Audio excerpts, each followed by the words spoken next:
A Rádio USP apresenta USP Analisa. Meia hora analisando assuntos atuais que envolvem a vida do cidadão e da universidade, sempre com um convidado especial.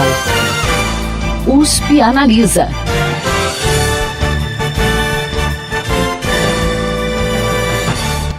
É inegável a presença constante da tecnologia em nosso dia a dia, no trabalho, no carro, em nossas casas e até mesmo na palma das nossas mãos há algum tipo de inteligência artificial. O que esperar então do futuro? Teremos robôs pensantes caminhando por aí? Para falar sobre essa revolução das máquinas que está em curso atualmente, o USP Analisa de hoje traz o professor do Instituto de Ciências Matemáticas e de Computação da USP de São Carlos, Fernando Santos Osório. Boa tarde, professor. Boa tarde. Primeiramente, obrigado pelo convite, de ter essa oportunidade de estar aqui falando um pouquinho, sobre a robótica inteligente principalmente. E realmente essa questão dos robôs estarem presentes em todos os lugares, caminhando com inteligência, na realidade a gente não percebe, mas eles já estão cada vez mais presentes. A gente tem, por exemplo, os aspiradores robóticos que já são usados e que hoje em dia se compram em supermercados, em lojas de eletrodomésticos, e eles são robôs que caminham inteligentes e que exercem uma função, uma tarefa doméstica relevante. Além deles, também já tem os veículos autônomos, que cada vez mais estão aparecendo, E mesmo a gente sem perceber, cada vez que você consulta o Google, tem uma inteligência artificial por trás. Portanto, as ferramentas inteligentes, sejam elas com capacidade de mobilidade, em forma humana ou em forma de um robozinho mais simples, como esse aspirador de pó, eles estão já disseminados por toda parte e estão já trabalhando. Inclusive, já se tem um termo que é muito citado, que é a internet das coisas. E essas coisas estão ganhando cada vez mais inteligentes e espalhadas por todo lado, mesmo onde a gente nem sabe que já estão presentes. A gente tem esse mito, os próprios filmes, colocam o robô como um ser pensante. Isso dá um pouquinho de medo nas pessoas. Até que ponto isso é realmente uma realidade? O robô, ele pensa, ele é programado? Como que funciona isso, professor?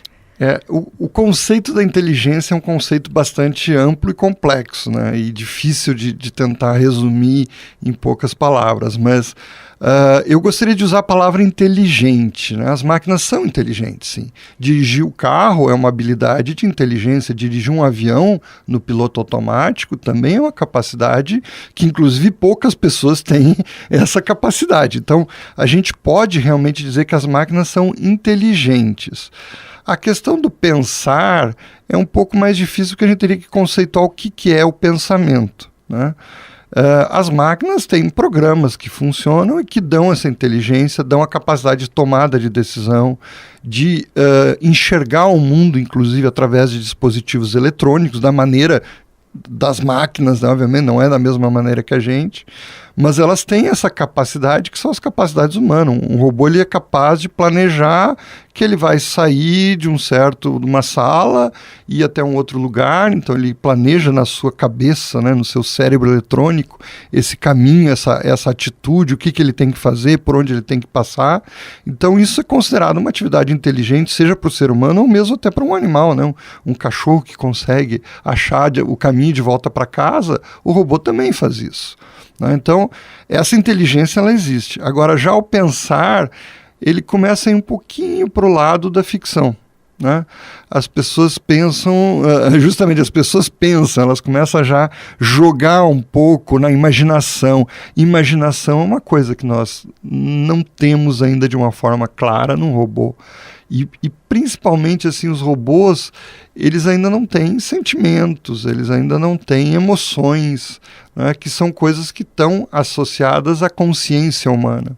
Então eu gosto muito de diferenciar inteligência de consciência. Um ser pode ser inteligente, porém não ter a consciência do que ele está fazendo, das ações inteligentes e até da tomada de decisão dele. Ele faz de uma maneira mais para reagir e para resolver aquela situação.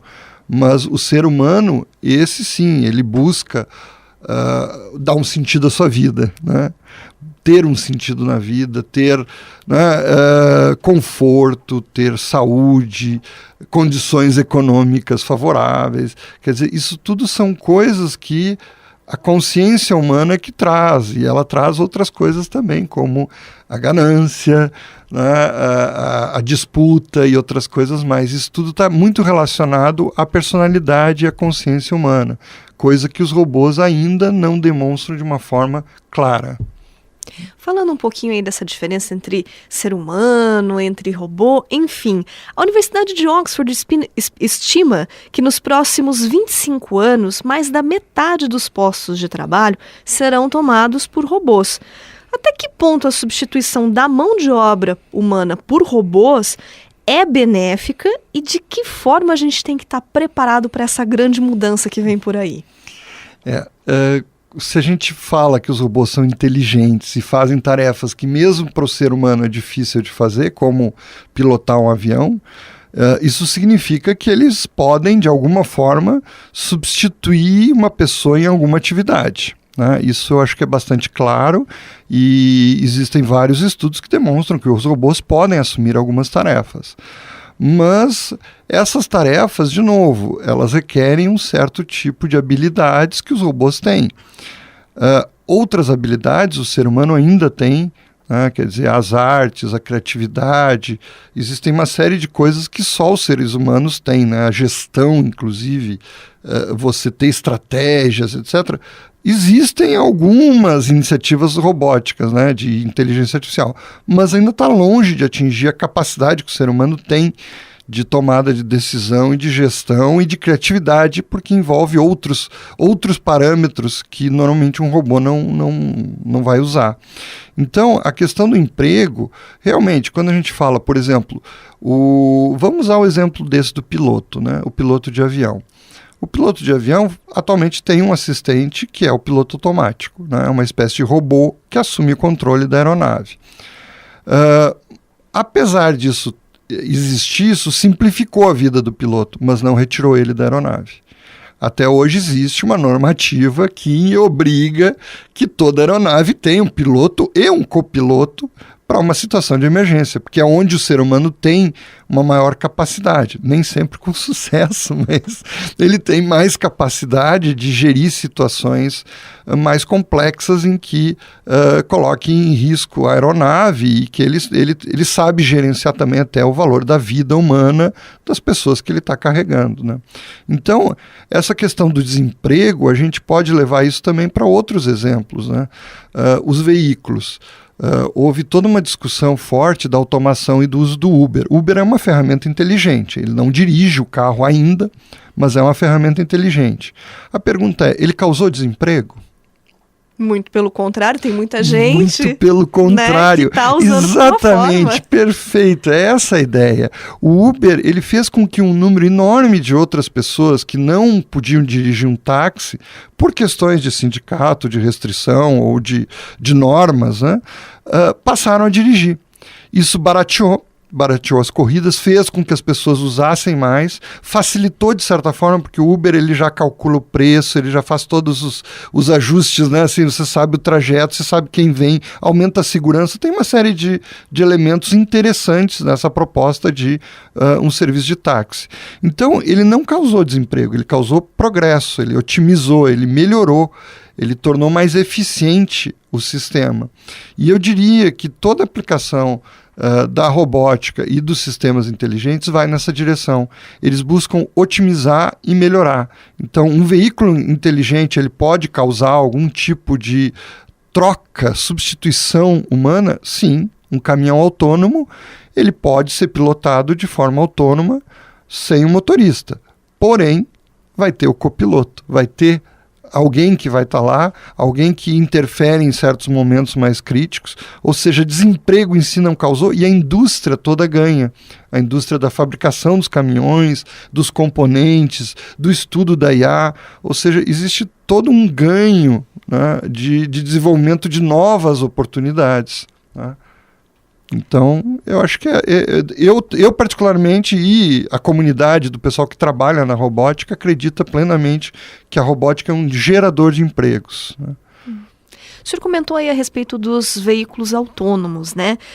Dentro do laboratório que você atua lá na USP de São Carlos, um dos projetos de destaque, né, é o carro robótico inteligente para navegação autônoma, que é chamado de Carina.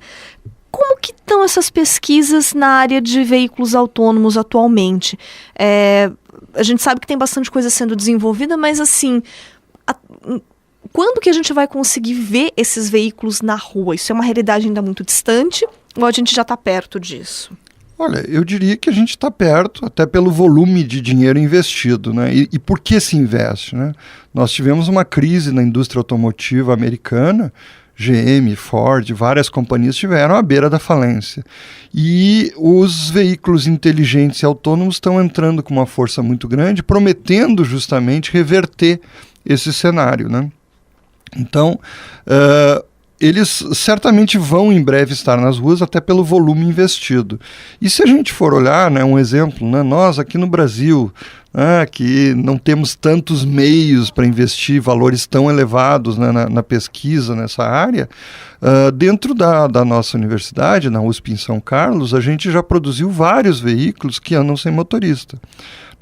Nós temos um Fiat Palio Adventure, um carro comercial que foi todo alterado por nós, né, foi todo modificado para andar sem motorista.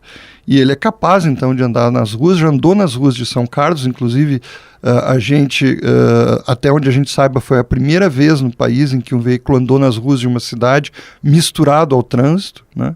Foi lá em São Carlos, deu uma volta ao redor do shopping e tal. E como foi o teste? Foi bem sucedido? Foi um teste muito bem sucedido, né? Ele tem a capacidade de dirigir sozinho, mas também de reagir aos obstáculos e qualquer coisa que passe na frente dele. Então, com isso, a gente já tem a tecnologia, né?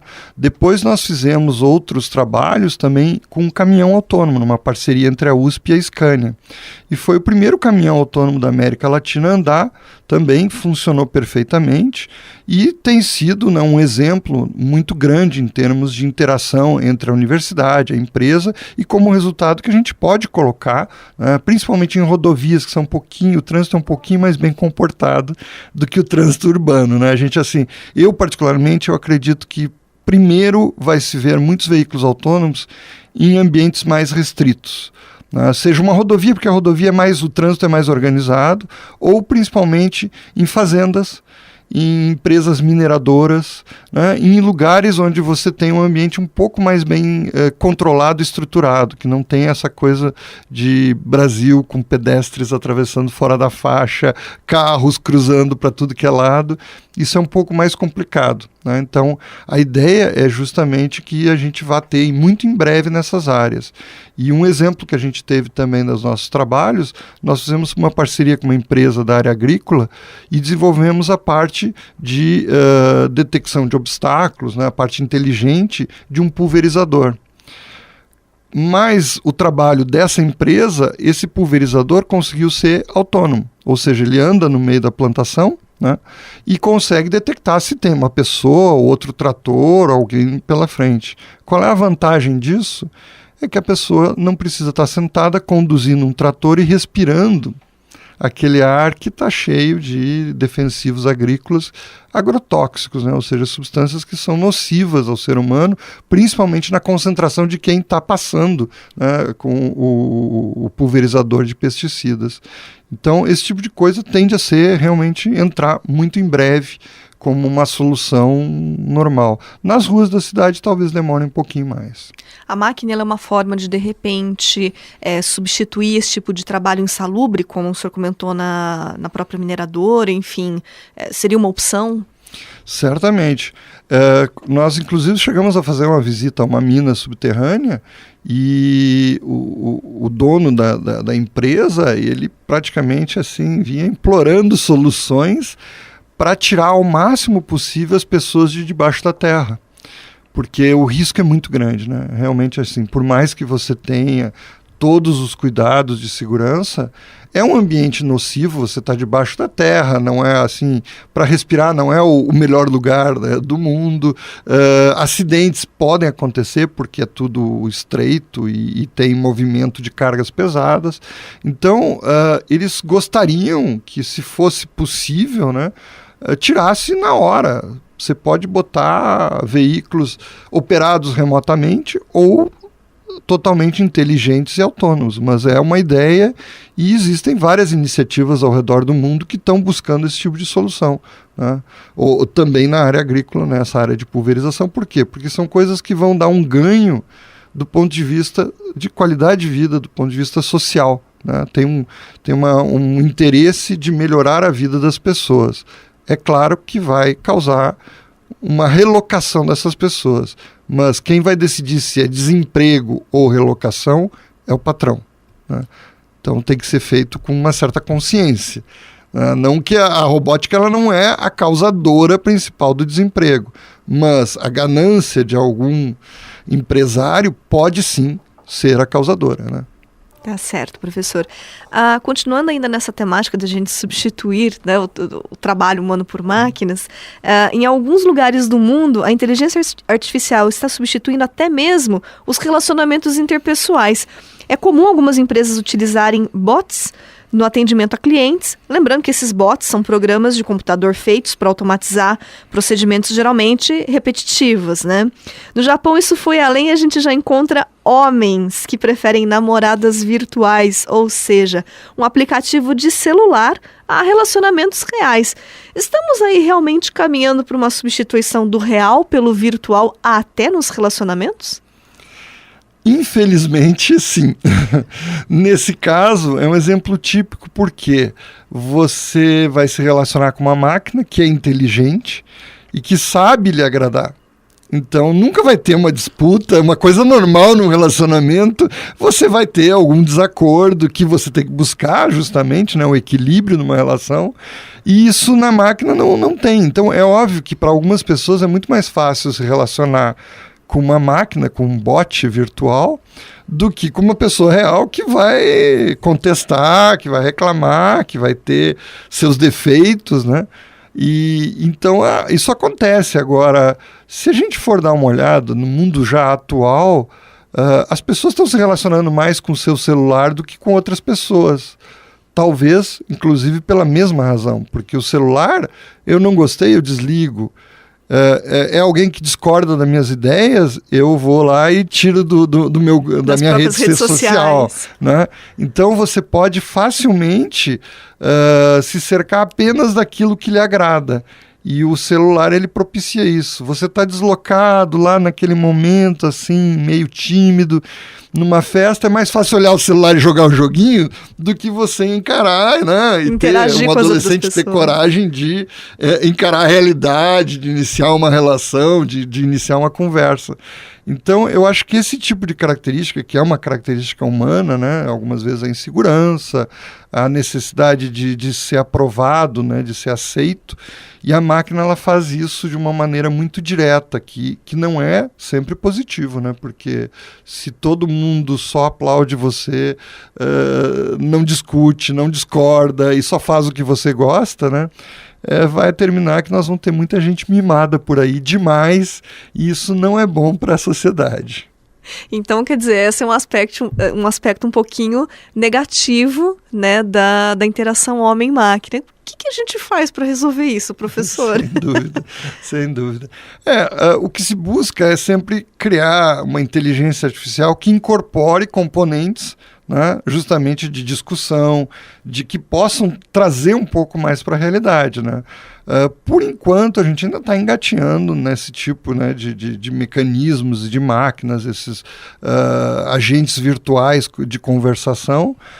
Eu acredito que a ideia é essa, é poder incorporar e, principalmente, se for disponibilizar para uma criança, um adolescente, que seja uma versão, né? Porque, tudo bem, numa loja que você tenha um serviço de atendimento ao cliente, você pode fazer um agente virtual que atende a todas as suas solicitações.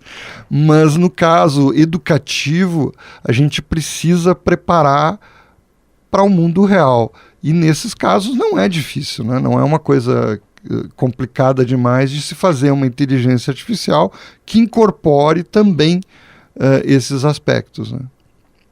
Bom, falando um pouquinho aí de relação dos jovens, né, dos adolescentes, das crianças com máquina, cada vez mais a gente acaba vendo a robótica inserida no cotidiano escolar das crianças e jovens, né? Tem algumas escolas que até já incluem essa área entre as disciplinas, né? E nós temos também aí a Olimpíada Brasileira de Robótica, né? Que é uma competição realizada anualmente entre alunos de ensino fundamental, médio ou técnico. Você acredita que essa será uma competência fundamental não só no mercado de trabalho, mas também no próprio dia a dia nos próximos anos? Sem dúvida, acredito fortemente, tanto que existe todo o movimento da comunidade robótica de incentivar ações como a Olimpíada Brasileira de Robótica, né? Já existe a Olimpíada Brasileira de Matemática, Olimpíada Brasileira de Física, e nada mais importante e óbvio que também se tenha uma Olimpíada Brasileira de Robótica forte, de amplo espectro, atingindo, né, ao máximo todas as escolas públicas, todas as cidades, todos os alunos possíveis. Por quê? Porque a gente precisa estar preparado, né? Sem dúvida, você tem que preparar as novas gerações para que elas não tenham medo, para que elas saibam usar, para que elas saibam tirar resultados dessas novas tecnologias. Então, nós temos feito um movimento na comunidade robótica muito forte de apoio a esse tipo de iniciativas para que, justamente, cada vez mais as pessoas tenham contato e tirem esses mitos, né, de que os robôs vão roubar os nossos empregos, os robôs vão, de alguma forma, querer dominar o mundo.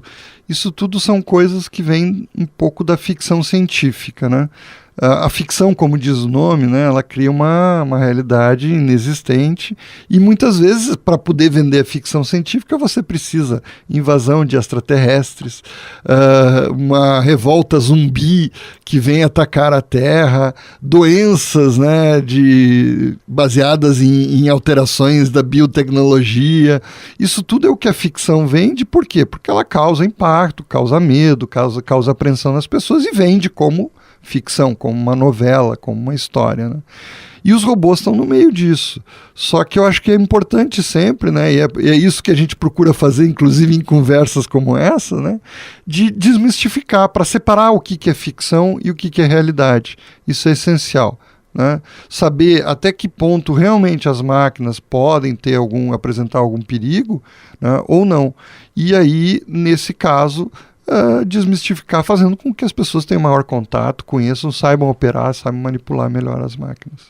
Em relação à Olimpíada, vocês têm uma iniciativa lá em São Carlos, né? Vocês fazem seletivas para a Olimpíada de Robótica. Como que está o interesse da garotada por essa iniciativa? Olha, nós fazemos sempre uma seletiva para a nacional, né? Então é uma regional que pega a região ali ao redor de São Carlos e normalmente se lota o nosso ginásio, né? Então, com muitas crianças, os pais vão assistir, é aberto para todo mundo poder assistir, e é um sucesso total, assim, volume de centenas de pessoas, são dezenas de equipes, né? E, obviamente, as melhores vão depois ter oportunidade de ir para a participação da competição nacional. E para eles é uma coisa assim, você vê que não é... Eles não estão lá obrigados, porque aquilo faz parte de algum tipo de currículo, porque algum professor impôs, né? Mas é simplesmente porque é interessante e eles querem estar lá, né, para participar. Vocês já chegaram a sentir algum resultado, né, da própria Olimpíada no ingresso de alunos nessas áreas de ciências da computação, de disciplinas relacionadas à robótica?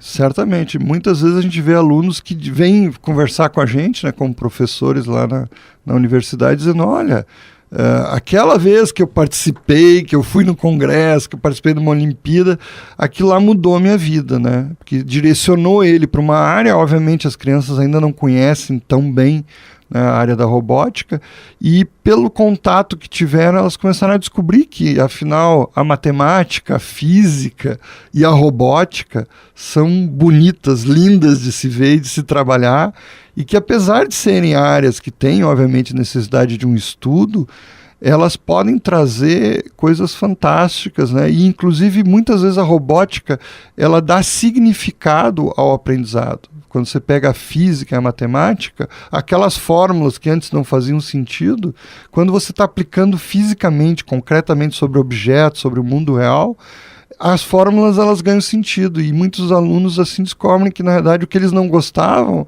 era a decoreba, era a maneira que era apresentada a matéria, e não a matéria em si. De repente pode ser uma forma até de estimular o ingresso em outras carreiras científicas, o senhor acha? Sem dúvida, porque é o espírito científico, né? Você faz o espírito da experimentação. A Olimpíada Brasileira de Robótica é um experimento, né? No qual você tem que construir um robô e, dessa forma, construindo o robô, você vai poder experimentar e validar, fazer testes, né? Anotar resultados do experimento, modificar, corrigir. Portanto, eu acho que esse tipo de metodologia, que é a metodologia científica de investigação, né, baseada na análise e na observação, ele vale para qualquer carreira. Então, não é, obviamente, só a robótica que se beneficia, né? Então, tem todas as diversas outras áreas que saem ganhando.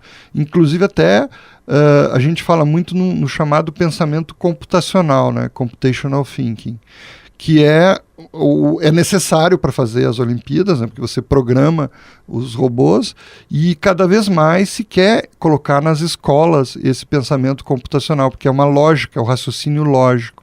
E existe um movimento atualmente da Sociedade Brasileira de Computação para integrar no ensino médio, talvez até no fundamental, noções de lógica e de programação. Em vez de você usar o computador, você programar, você realmente controlar ele, não ser controlado por ele. Bom, esse é um assunto que daria um bom tempo de discussão aqui no USP Analisa, mas infelizmente o nosso tempo chegou ao final. Gostaria de agradecer a participação do professor do Instituto de Ciências Matemáticas e de Computação da USP São Carlos, Fernando Santos Osório. Professor, um prazer recebê-lo aqui hoje. Foi um prazer para mim também, muito obrigado. O USP Analisa de hoje fica por aqui, voltamos na próxima semana. Até lá. Você ouviu USP Analisa, um programa da Rádio USP Ribeirão em parceria com o IEA, Instituto de Estudos Avançados, Polo Ribeirão Preto. Produção do Serviço de Comunicação Social da USP e do IEA. Coordenação, Rosimeire Talamone. Apresentação, Thaís Cardoso.